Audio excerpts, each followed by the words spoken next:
Қайырлы күн. Балалар, біз керемет ертегі әлеміне саяхат жазайық, иә?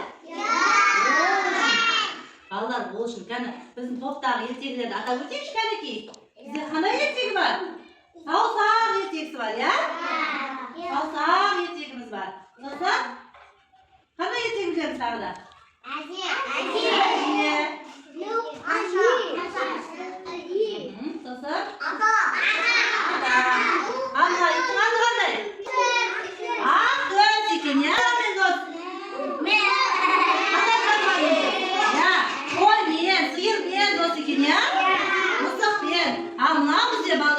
Теледидар әдісімен жазылған театр екен, иә?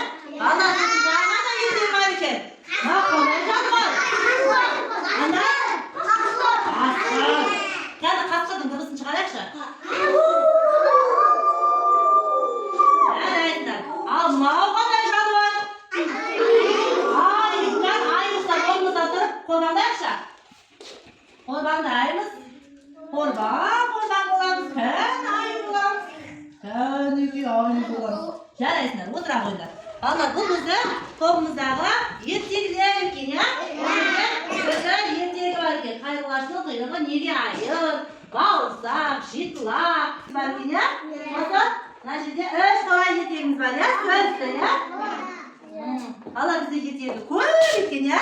Балалар, енді осы ертегі әлеміне ену үшін мен сендерге жүрекшені дайындап қойдым. Жүрекшені біз былай қыламыз. Мен қызғылт жүрекшені өзіме алдым. Келесі жүрекшені мен аламындағыны Алинұрға беремін. Алинұрға жабыстырамын, сосын Алинұр екеуміз құшақтасамыз. Иә? Жарай ма?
Әлемге бару үшін біз нейро жаттығуын жасаймыз. Биік төмен тақтайшамен қолымыздың ұшымен суреттің астыңғы жолағымен жүреміз, иә? Әрі қарай біздің жолымызда тастар бар, пішінді тастар бар, иә? 4 бұрыш, 3 бұрыш, дөңгелек деген сияқты тастардан өтеміз. Одан өткеннен кейін бізде ғажап көпір бар, иә? Сол көпірден өтеміз. Кәнекей, біртіндеп тұрамыз, Алинұрдан бастап тұрамыз, келеміз, келеміз. Осыны қатармен.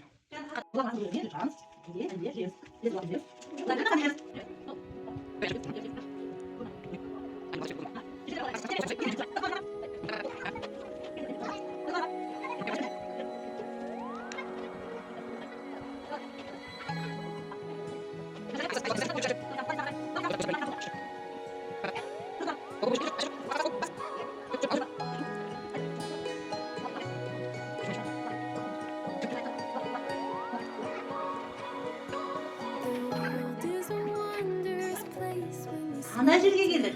Керемет, ғажап жерге келдік, иә? Бұл жерде бізде кітап бар екен, иә? Кітап бар екен. Осы кітаптардың ішінен мен бір ертегі таңдаймын, иә? Ертегі таңдаймын. Ой, мына ертегі керемет екен. Жетілақ ертегісін айтып берейін, иә, балалар, иә? Осы кітаптан сендерге жетілақ ертегісін айтып, төртті ертегісін айтайын, иә? Тыңдауға дайынбыз ба? Жарайсыздар балалар. Кәнекей енді бастайық. Айналарымызға қарайықшы. Қандай керемет. Мына жерде бізде кітап бар екен, кітап көші бар екен, иә? Ал жағымызға қарасақ, ғажап талдың қасында ертегі кейіпкерлері бар екен, иә? Ал енді балалар, ертегі айтайық. Ерте баяғы өткен заманда орманның қақ ортасында анасы мен жеті лағы болыпты. Жетілақтар өте сүйкімді, ақылды, анасына көмектесетін жетілақ болыпты. Жетілақ өте ақылды болыпты. Анасына бірге азық дайындауға көмектесетін болыпты. Анасына үй жинауға, тамақ дайындауға және ойыншығын жинауға көмектеседі екен балалар, иә? Балалар, жетілақ сияқты сендер де үй жинайсыңдар ма? Ойыншық жинаймыз ба? Иә. Ойыншығымызды жинайды екенбіз, иә? Анасы, жетілақтың анасы ертеде орманда азық жинауға күндердің күнде кететін болыпты. Анасы лақтарын айтыпты: лақтарым, шынақтарым, сендер есікті ешкімге ашпаңдар. Мен тамақ алып келемін. Тек қана менің даусыма ғана ашыңдар. Бе депті. Жарайды анашым деп жетілақ үйінің ішіне. Аналары, жетілақтың анасы орманға азыққа кетіпті. Лақтары ақылды болып қала берді. Анасы уайымдап, мен орманға жұмысқа кеткен кезінде менің лақтарыма бір нәрсе болып қалмай ма деп қатты уайымдапты. Амалдың жоғынан жұмысына кетіпті. Анасы жұмысында жүріпті.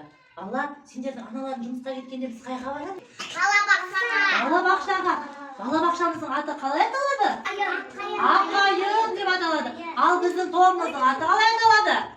Жұлдыз тобы болады екен, иә? Балалар, ертеңін ары қарай жалғастырайық. Қасқыр аналарының кеткенін көріп, орманның ар жағынан топаң деп, ау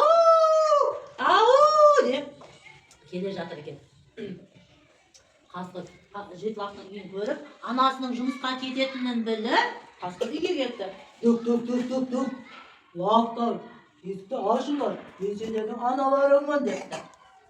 Қасқырдың дауысы анасына ұқсай ма? Жоқ. Анасының дауысы қандай? Иә, нәзік, иә?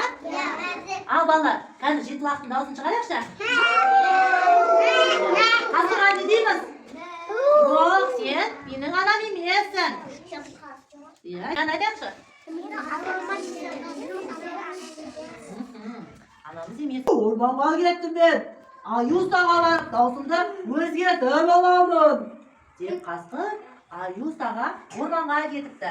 Қасқыр Аюстаға кеткенде лақтың аналары жұмысына шаршап, шалдығып келе жатыр екен.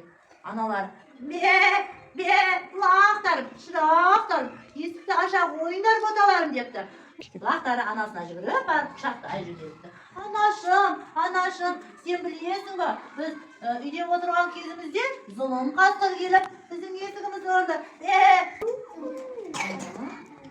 Не деді? Лақтарым, шырақтарым деді ма? Сөйтіп алдағысы келді деп қуанып кетті. Ой, менің ақылдарым депті да. Таңертең анасы тағы да жұмысқа баратын кезінде жетілақтың анасы айтты: лақтарым, шынақтарым, алтындарым, менің ботақандарым, есікті ешкімге ашпаңдар. Есікті ашуға болмайды, сендерді жеп қояды қасқыр айтпесе деп, иә?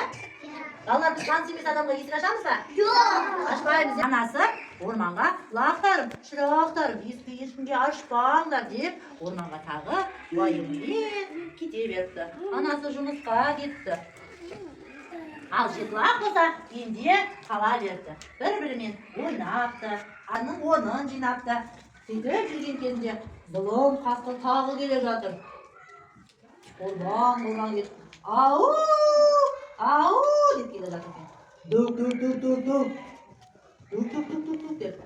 Сосын лақтар: бұл кім болды екен депті. Сосын қасқырдың дауысы өзгеріп кетті. Лақтар, шырақтар, есікті аша қойыңдар депті. Ой, бұл біздің анамыз ғой деп біреуі есікті ашып қапты. Есікті ашқан кезде қасқыр жүгіріп келіп жетілақтың барлығын алып кетті. Біреуі тығылып пештің ішіне қалып қойды, иә? Бәрін зұлым қасқыр өзімен бірге алып, орманға алып кет қапты. Кешқұрым анасы үйіне асыға жүгіріп келсе, үйінде лақтары жоқ. Есігі ашық қапты. Ой, масқара, менің лақтарым қаяққа кетті екен деп анасы бүкіл жерді іздеп таба алмапты. Анасы: ой, лақтарым, менің шынақтарым, қаяққа кеттіңдер деп жылап отыр екен анасы. Лақтардың біреуі анасының дауысын естіп, есіктің астына шығып: ой, анашым, кешірші, біз ақымақ болып қасқырдың дауысын естіп, сенің даусың екен деп ойлап қалдық. Кешірші, анашым, менің балаларымды алып кетті деп жылапты. Анасы: Жарайды, ештеңе қылмайды. Мұнда біз қасқырды іздеуге жолға шығамыз депті. Балалар, сендер көмектесесіңдер ме маған? Көмектесесіңдер ме? Рахмет. Балалар, қасқыр қай жаққа қарай кетті? Орманға кетті. Қанекей балалар, енді біз көзімізді жұмып орманға барайық, иә? Орманға барайық. Жұлдызды аспан бізді қасқырға алып барады екен, иә?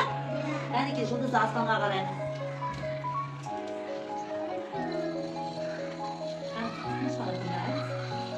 Жұлдызды аспанға қараймыз.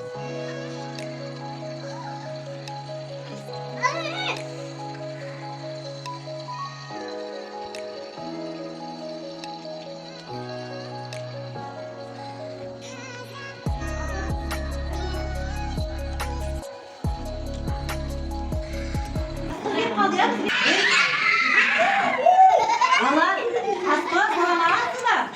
Саламатсыңдар ма балалар? Яғни балалар қасқырмен сәлемдесейікші? Саламатсыздар. Қасқыр, біздің жетілағымызды қайтарасыз ба? Ол үшін менің тапсырмамды орындаңдар. Балалар, қасқырдың тапсырмасын орындаймыз ба? Орындаймыз, иә? Балалар, қараңдаршы, бізге қасқыр қой әкепті, иә? Осы қойды сыртына желімді жағамыз. Желімді барлық денесінің барлық бөлігіне жағып шығамыз. Желімді жағып болғаннан кейін қойдың денесіне әппақ мамық жүнін жабыстырамыз. Қасқыр дұрыс па? Дұрыс, өте дұрыс. Дұрыс айттым ба мен тапсырмаңды? Өте дұрыс. Қасқыр, біз осы тапсырманы орындасақ сіз бізді жетілағымызды жібересіз ба? Жіберемін. Кәнекей балалар, жетілақты құтқаруымыз үшін барлығымыз бірігіп, екі бала болып, желімді жағып қойымыздың үстіне. Желім жаға қойыңдар.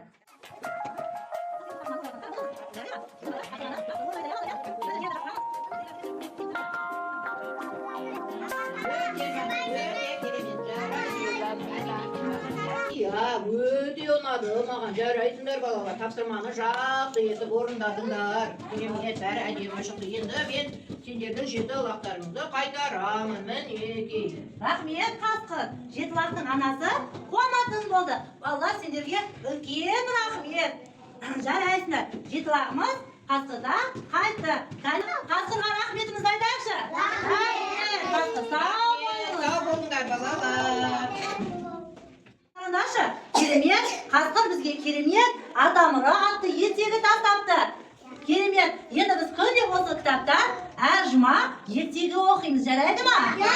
Ертегі оқимыз, кәнекей, ертегі кітабымызды ашып көрейікші.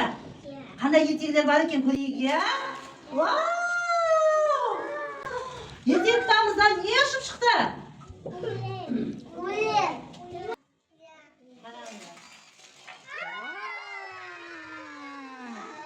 Ертегі кітаптың ішінде әдемі тосын сыйы бар екен, иә? Ұнады ма сендерге?